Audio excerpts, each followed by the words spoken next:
Hi friends, welcome back to our YouTube channel. അപ്പോൾ ഇന്ന് ഞാൻ വന്നിരിക്കുന്നത് വളരെ എളുപ്പത്തിൽ എങ്ങനെ ഒരു ബീട്രൂട്ട് പച്ചടി തയ്യാറാക്കാം എന്നുള്ളത് കാണിച്ചു തരാനാണ്. അപ്പം നമുക്ക് ആദ്യം തന്നെ വേണ്ടത് ഒരു 3-4 ചെറിയ സൈസിലുള്ള ഒരു ബീട്രൂട്ടാണ്. അത് ഫസ്റ്റിലെ നമ്മൾ തൊലി കളഞ്ഞ് നമ്മൾ ചെറുതായിട്ട് കൊത്തി അരിഞ്ഞിവിടെ മാറ്റി വെച്ചിട്ടുണ്ട്. ഒന്നെങ്കിൽ നിങ്ങൾക്കത് മിക്സിയുടെ ജാറിലിട്ട് ഒന്ന് ക്രഷ് ചെയ്തെടുക്കാം, അല്ലെങ്കിൽ ഗ്രേറ്റർമേൽ ഗ്രേറ്റ് ചെയ്യാം. എങ്ങനെ വേണമെങ്കിലും നിങ്ങൾക്കത് അരിയാം. ഇവിടെ ഞാനിങ്ങനെ അരിഞ്ഞ് വെച്ചിട്ടുണ്ട്. അത് തരിയായിട്ട് കിട്ടണം, എന്നാലേ അതിന് കറക്റ്റ് ടേസ്റ്റ് കിട്ടത്തുള്ളൂ, പച്ചടി ആയതുകൊണ്ട്. സോ അങ്ങനെ അരിഞ്ഞ് ഇവിടെ മാറ്റി വെച്ചിട്ടുണ്ട്. പിന്നെ അടുത്തായിട്ട് നമുക്ക് വേണ്ടത് കുറച്ച് തേങ്ങയാണ്. ഞാനൊരു അരമുറിയോളം തേങ്ങ ഇവിടെ എടുത്ത് വെച്ചിട്ടുണ്ട്. പിന്നെ നമുക്ക് പച്ചമുളക്, അത് ഓരോരുത്തരുടെ എരിവിന് ആവശ്യത്തിനുള്ള പച്ചമുളക് ഇടാം. ഇവിടെ എനിക്ക് എരിവ് അധികം വേണ്ടതുകൊണ്ട് ഞാനൊരു 3-4 പച്ചമുളക് എടുത്തിട്ടുണ്ട്. ചെറിയ 4 പച്ചമുളകാണ് എടുത്തിരിക്കുന്നത്. പിന്നെ നമുക്ക് 2-3 വറ്റൽമുളക് എടുക്കാം. താളിച്ചൊഴിക്കുമ്പോഴത്തേക്കിന് ഇടാൻ വേണ്ടിയിട്ടാണ് 4 വറ്റൽമുളകോളം ഇവിടെ എടുത്തിട്ടുണ്ട്. പിന്നെ വേപ്പില ഇവിടെ എടുത്തിട്ടുണ്ട്. ഒരു 2 തണ്ടാണ് നമ്മളിവിടെ എടുത്ത് വെച്ചിരിക്കുന്നത്. പിന്നെ അതുപോലെ ആവശ്യത്തിനുള്ള ഉപ്പ്, ചെറിയ ജീരകം ഒരു 1/4 ടീസ്പൂൺ അല്ലെ 1/2 ടീസ്പൂൺ അത്രയും മതിയാവും, അത്രയും എടുത്തു വെച്ചിട്ടുണ്ട്. പിന്നെ നമുക്ക് കുറച്ച് വെള്ളത്തിൻ്റെ ആവശ്യമുണ്ട്. പിന്നെ മെയിനായിട്ടുള്ള നമ്മുടെ കട്ടത്തൈരിൻ്റെ ആവശ്യമുണ്ട്. നിങ്ങൾക്ക് കട്ടത്തൈര് അവൈലബിൾ ആണെങ്കിൽ അത് തന്നെ എടുക്കാം. അതൊന്നും കിട്ടാനില്ലെങ്കിൽ നിങ്ങൾക്ക് യോഗട്ട് എടുക്കാം. ഞാനിപ്പോൾ തൽക്കാലം യോഗട്ടാണ് എടുത്തു വെച്ചിട്ടുള്ളത്. കട്ടത്തൈരാണ് ഏറ്റവും നല്ലത്. അത് കിട്ടാനില്ലെങ്കിൽ ഏതെങ്കിലും ഒരു യോഗട്ട് എടുക്കാം. പിന്നെ കുറച്ച് കടുക്. ഇത്രയാണ് നമുക്ക് ആവശ്യമായിട്ടുള്ള സാധനങ്ങൾ. പിന്നെ കുറച്ച് വെളിച്ചെണ്ണ. ഒരു കടായി എടുത്ത് വെച്ചിട്ടുണ്ട്. ഗ്യാസ് ഓൺ ആക്കുക. അതിന് ശേഷം കടായി ഒന്ന് ചൂടായി കഴിയുമ്പോഴത്തേക്കിനും നമുക്ക് അതിലേക്ക് ഇച്ചിരി എണ്ണ ഒഴിച്ചു കൊടുക്കാം. അധികം വേണ്ട, ജസ്റ്റ് ആ ബീട്രൂട്ട് ഒന്ന് ഇതാക്കാത്തക്ക രീതിയിൽ ചെറിയതായിട്ട് കുറച്ച് എണ്ണ ഒഴിച്ചു കൊടുത്തിട്ടുണ്ട്. അപ്പം നമ്മുടെ എണ്ണയൊന്ന് ചെറുതായിട്ട് ചൂടായിട്ടുണ്ട്, അത്രയും മതിയാവും. അതിലേക്ക് നമ്മൾ ഈ അരിഞ്ഞു വെച്ചിരിക്കുന്ന ബീട്രൂട്ട് ഇട്ട് കൊടുക്കുകയാണ്. ഇപ്പം ഞാനൊരു 3-4 ബീട്രൂട്ടോളം എടുത്തിട്ടുണ്ട്. ചെറിയ ബീട്രൂട്ടാണ്. അത് തരിയായിട്ട് അരിഞ്ഞു വെച്ചിട്ടുണ്ട്. അത് നമുക്ക് ഈ ചട്ടിയിലേക്ക് ഇട്ട് കൊടുക്കാം. ഇനി ഇത് നന്നായിട്ട് നമുക്കൊന്ന് ഇളക്കി കൊടുക്കാം. ഈ എണ്ണയിലേക്ക് നന്നായിട്ടൊന്ന് മിക്സ് ചെയ്ത് കൊടുക്കാം. സാധാരണ നിങ്ങൾ ഈ കറി വെക്കുമ്പോൾ കണ്ടിട്ടുള്ളത് ആദ്യം എണ്ണ ഒഴിക്കാതെ ബീട്രൂട്ട് നേരെ ഇട്ട് വഴട്ടി അതൊന്ന് വേവിച്ചെടുക്കുന്നതായിരിക്കും. പക്ഷേ എണ്ണ ഒഴിച്ചു കഴിഞ്ഞാൽ അല്പം കൂടെ ടേസ്റ്റ് കിട്ടും. അതാണ് ഞാൻ ആദ്യം തന്നെ തരി എണ്ണ ഒഴിച്ചിരിക്കുന്നത്. ഒത്തിരി എണ്ണ വേണ്ട, ചെറിയൊരു തരി എണ്ണ ഒഴിച്ചാൽ മതിയാവും. നമ്മൾ ആ എണ്ണയിലേക്ക് ബീട്രൂട്ടൊക്കെ നന്നായി മിക്സ് ചെയ്ത് കഴിഞ്ഞിട്ട് അപ്പം തന്നെ നമുക്ക് എടുത്തു വച്ചിരിക്കുന്ന പച്ചമുളക് ഇട്ട് കൊടുക്കാം. ആ പച്ചമുളക് മൊത്തത്തിൽ നമ്മൾ ഇതിലേക്ക് ആഡ് ചെയ്യുകയാണ്.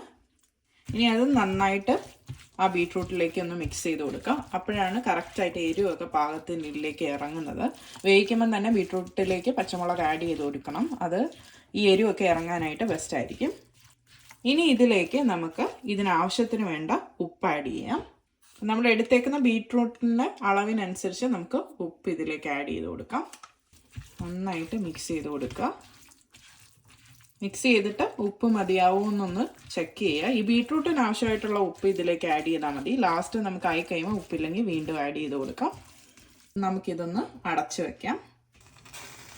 അപ്പം നമുക്കിനി മൂടി ഒന്ന് തുറന്ന് നോക്കാം.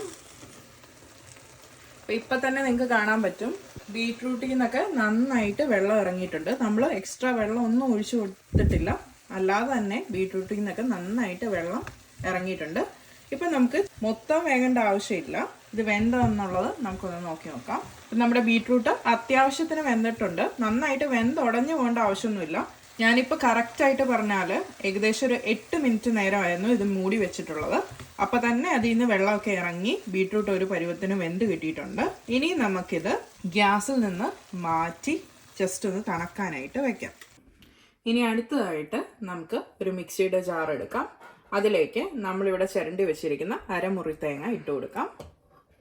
ഇനി അതിലേക്ക് നമുക്ക് ഒരു 2-3 പച്ചമുളക് ഇട്ട് കൊടുക്കാം. വലിയ പച്ചമുളകാണെങ്കിൽ 2 മതിയാവും, അല്ല എരിവിനനുസരിച്ച് നിങ്ങൾക്ക് ഇഷ്ടം പോലെ ചേർക്കാം.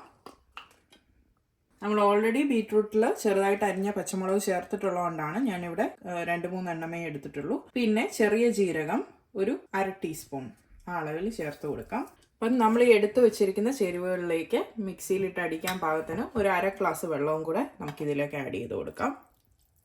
എന്നിട്ട് ഇത് നമുക്ക് നന്നായിട്ടൊന്ന് അരച്ചെടുത്തുകൊണ്ട് വരാം. നമ്മൾ നന്നായിട്ട് മിക്സിയുടെ ജാറിലിട്ട് അരച്ചെടുത്തിട്ടുണ്ട്. ഏകദേശം ഈ ഒരു പരുവത്തിന് കിട്ടിയാൽ മതിയാവും. ആ തേങ്ങ ചെറുതായിട്ടൊന്ന് കടിക്കാൻ കിട്ടത്തക്ക വേണം, നന്നായിട്ട് അരച്ചെടുക്കണ്ട. ഏകദേശം ഈ ഒരു കൺസിസ്റ്റൻസിയിൽ വേണം നമ്മളത് തേങ്ങ ഒന്ന് അരച്ചെടുക്കാനായിട്ട്. തേങ്ങയും ജീരകവും അതുപോലെ പച്ചമുളകും കൂടെയുള്ള ആ മിക്സ് അരച്ചെടുക്കാനായിട്ട്. എന്നിട്ട് നമുക്ക് മുമ്പേ നമ്മൾ ഉണ്ടാക്കി വെച്ച ആ ബീട്രൂട്ട് തിരിച്ച് ഗ്യാസ് സ്റ്റൗവിലേക്ക് വെച്ച് ഗ്യാസ് സ്റ്റൗ ഒന്ന് മീഡിയം ഫ്ലെയിമിലേക്ക് ഇട്ട് അതൊന്ന് ഓണാക്കി കൊടുക്കാം. അതിനുശേഷം നമ്മൾ ഈ അരച്ച് വെച്ച അരപ്പ് നമ്മൾ ഈ ബീട്രൂട്ടിലേക്ക് ചേർത്ത് കൊടുക്കാൻ പോവാണ്. ഇനി അത് നന്നായിട്ടൊന്ന് ബീട്രൂട്ടിലേക്ക് മിക്സ് ചെയ്ത് കൊടുക്കാം. തീ എപ്പോഴും നിങ്ങൾ ശ്രദ്ധിക്കണം, ഇത് മീഡിയം ഫ്ലെയിമിൽ വെച്ചിട്ട് വേണം നമ്മളിതൊക്കെ ചെയ്യാനായിട്ട്. ഇനി അധികം നേരമൊന്നും വേണ്ട, ജസ്റ്റ് ഒന്ന് ആവി ഏറി ആ തേങ്ങയിലേക്ക് ആ ചൂടൊക്കെ കിട്ടി ഒന്ന് ചെറുതായിട്ട് വെന്താൽ മതിയാവും. അപ്പം നമ്മളിപ്പം തേങ്ങ ഇട്ടതിന് ശേഷം ഒരു 2-3 മിനിറ്റ് ആയിട്ടുണ്ട്. തേങ്ങയൊക്കെ ജസ്റ്റ് ഒന്ന് ചെറുതായിട്ട് വെന്ത് വന്നിട്ടുണ്ട്. ഇനി നമുക്ക് ഇത് ചൂടാറാനായിട്ട് വെയിറ്റ് ചെയ്യാം. അപ്പോൾ അത് ഗ്യാസ് സ്റ്റൗവിൽ നിന്ന് എടുത്ത് മാറ്റി ഗ്യാസ് ഓഫ് ചെയ്ത് കുറച്ച് നേരം തണുക്കാനായിട്ട് വെക്കാം. നമ്മുടെ ബീറ്റ്റൂട്ടൊക്കെ നന്നായിട്ട് തണുത്തിട്ടുണ്ട്. ഇനി ഈ തണുത്തതിലേക്ക് നമുക്ക് നമ്മുടെ തൈര്, നിങ്ങൾക്ക് കട്ടത്തൈര് കിട്ടാനുണ്ടെങ്കിൽ അതായിരിക്കും ഏറ്റവും നല്ലത്. അത് മിക്സിയുടെ ജാറിലിട്ട് നന്നായിട്ടൊന്ന് അടിച്ചെടുത്തിട്ട് ഒഴിച്ചു കൊടുത്താൽ മതി. അത് അധികം വെള്ളം ആഡ് ചെയ്യാതെ വേണം അടിക്കാനായിട്ട്, കാരണം അതൊരു തിക്ക് കൺസിസ്റ്റൻസിയിൽ വേണം നമുക്ക് ആഡ് ചെയ്യാൻ. എനിക്കിവിടെ യോഗേർട്ടാണ് ഞാൻ എടുത്തിരിക്കുന്നത്. അപ്പം നമ്മുടെ യോഗേർട്ട് മിക്സിയിലൊന്നും അടിക്കുന്നില്ല, ഡയറക്റ്റായിട്ട് തന്നെ ഇതിലേക്ക് ആഡ് ചെയ്ത് കൊടുത്ത് മിക്സ് ചെയ്താൽ മതിയാവും. നമ്മളിവിടെ ഒരു 5 ടേബിൾ സ്പൂൺ കണക്കിന് യോഗേർട്ട് ഇട്ടിട്ടുണ്ട്. അത് നമുക്ക് നന്നായിട്ട് ഈ ബീട്രൂട്ടിലേക്ക് മിക്സ് ചെയ്ത് കൊടുക്കാം. ഇനി വേണം തോന്നിയാൽ നിങ്ങൾക്ക് കുറച്ചുകൂടെ പുളിക്ക് അനുസരിച്ച് യോഗേർട്ട് ആഡ് ചെയ്ത് കൊടുക്കാം. ഇപ്പം ഞാൻ എടുത്ത ബീട്രൂട്ടിൻ്റെ അളവിലാണ് ഞാൻ യോഗേർട്ട് ആഡ് ചെയ്തിരിക്കുന്നത്. ഞാനൊരു ചെറിയ 4 ബീട്രൂട്ടാണ് എടുത്തിട്ടുണ്ടായിരുന്നത്. അപ്പോൾ അതിലേക്ക് ഈ ഒരു 5 സ്പൂൺ യോഗേർട്ട് മതിയാവും. ഇത്രയും നമ്മൾ ആഡ് ചെയ്തിട്ടുണ്ട്. ഇനി ഇതിലേക്ക് നമുക്ക് അവസാനമായിട്ട് താളിച്ചൊഴിക്കണം. അതിനായിട്ട് നമുക്ക് ഒരു പാൻ എടുത്ത് ചൂടാക്കാൻ വയ്ക്കാം. നമ്മൾ പാൻ ചൂടാകാൻ വെച്ചിട്ടുണ്ടായിരുന്നു. ഇനി അതിലേക്ക് ആവശ്യത്തിന് എണ്ണ ഒഴിച്ചു കൊടുക്കാം. കടുക് താളിക്കാൻ ആവശ്യമായിട്ടുള്ള എണ്ണ നമ്മളിവിടെ ഒഴിച്ചു കൊടുത്ത എണ്ണ നന്നായി ചൂടായിട്ടുണ്ട്. ഇനി അതിലേക്ക് നമുക്ക് കടുക് പൊട്ടിക്കാം. പച്ചടിക്ക് കുറച്ച് കൂടുതൽ കടുക് ഇടുന്നത് നന്നായിരിക്കും. കടുകൊക്കെ നന്നായിട്ട് പൊട്ടിയിട്ടുണ്ട്. ഇനി അതിലേക്ക് നമുക്ക് വറ്റൽമുളക് ഒരു 4 എണ്ണം ഉണ്ടായിരുന്നു, അതിട്ട് കൊടുക്കാം. വറ്റൽമുളക് ഇട്ടിട്ട് ജസ്റ്റ് ഒന്ന് മിക്സ് ചെയ്ത് കൊടുക്കുക. നമ്മൾ ഇതിലേക്ക് കറിവേപ്പിലയും കൂടി ഇട്ടിട്ടുണ്ടായി, അത് ജസ്റ്റ് ഒന്ന് ഇളക്കി കൊടുക്കുക. ഇത്രയും മതിയാവും. ഇതിനി നമ്മുടെ കറിയിലേക്ക് ഒഴിക്കുകയാണ്. ഇനിയും കറിയിലേക്ക് നന്നായിട്ടൊന്ന് മിക്സ് ചെയ്ത് കൊടുക്കാം. അപ്പം നമ്മുടെ ടേസ്റ്റി ആയിട്ടുള്ള ബീട്രൂട്ട് പച്ചടി ഇവിടെ റെഡി ആയിട്ടുണ്ട്. ഇനി നമുക്ക് പാകത്തിനുള്ള ഉപ്പൊക്കെ ആണോ എന്നുള്ളത് ചെക്ക് ചെയ്ത് കൊടുക്കാം. ഇല്ലെന്ന് വെച്ചാൽ നമുക്ക് കുറച്ചുകൂടെ ഉപ്പൊക്കെ ആഡ് ചെയ്ത് കൊടുക്കാം. ഇത് സദ്യക്കൊക്കെ വിളമ്പുന്ന പോലത്തെ അത്രയും ടേസ്റ്റി ആയിട്ടുള്ള ബീട്രൂട്ട് പച്ചടിയാണ്. അപ്പോൾ ഇതെല്ലാവരും ഒന്ന് വീട്ടിലൊക്കെ ട്രൈ ചെയ്ത് നോക്കണം. ഈ വീഡിയോ ഇഷ്ടപ്പെട്ടാൽ ലൈക്ക് ചെയ്യുക, ഷെയർ ചെയ്യുക, സബ്സ്ക്രൈബ് ചെയ്യുക. അപ്പം ഇതുപോലുള്ള ഈസി റെസിപ്പീസുമായിട്ട് നമുക്ക് വീണ്ടും കണ്ടുമുട്ടാം. Till then good bye.